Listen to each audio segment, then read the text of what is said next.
This video shows you how to create the HelloWorld program in Windows without using any advanced programming tools such as Eclipse.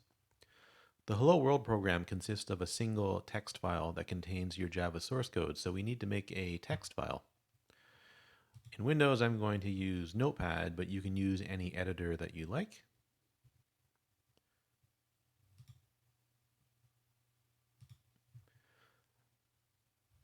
And I'm just going to start typing. So we need to create the Hello World class.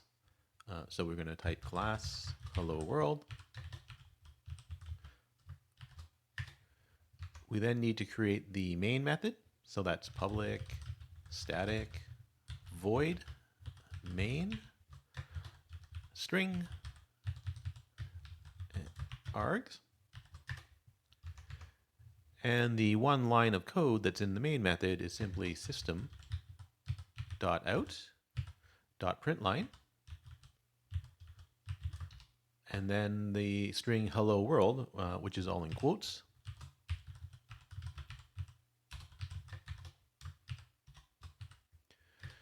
We then need to close off the brace. That's part of the main method body. And then we need to close off the brace. That's part of the hello world class body. And that's our hello world program. So we now need to save that file. And we're going to have to save it as helloworld.java. So I'm saving this in a folder under my documents folder called sysc124. Right? We have to make sure it's a Java file and not a plain text file. The name of the file has to match the name of the class. So our class up here is called Hello World. So here it has to be spelled the exact same. So capital H, hello, capital W, world, and then .java. And again, make sure you have save as type set to all files and not to txt. And then save. We then need to compile the program that we've just written. So you need to open up a Windows Explorer and go to the directory that contains your program. Hold the Shift key and then click the right mouse button. And you should have an option, either open PowerShell window here or open a command window here. Right? You want to select that, and that opens up a PowerShell window. You then need to compile the program. So the Java compiler is called javac. So javac, then a space. And then you need to tell it the name of the Java file that you want to compile. So that's hello world.java. Press enter.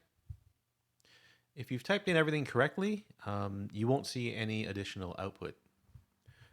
Now let's go back to hello world.java. Let's suppose we were missing a semicolon. I'm going to save the file again. And if you have that kind of error in your hello world.java file and you try to recompile your program, you'll get a compiler error, right? So this one says hello world Java on line 3. There's an error. There's a semicolon expected. Right? So the compiler, one of the jobs of the compiler is to make sure that your program is meaningful Java. So for this program to be meaningful, the semicolon has to be there. Recompile, everything's fine. When you reach this point where the compiler is happy with your program, you can then run the program. And so the way you run the program is with the Java launcher called Java, and then the name of the class. So that's hello world. That's it. You don't need to put in .java or .class here. And then if you press enter, the program runs and prints the string hello world. And that's how you compile or create and compile a simple Java program without any advanced programming tools.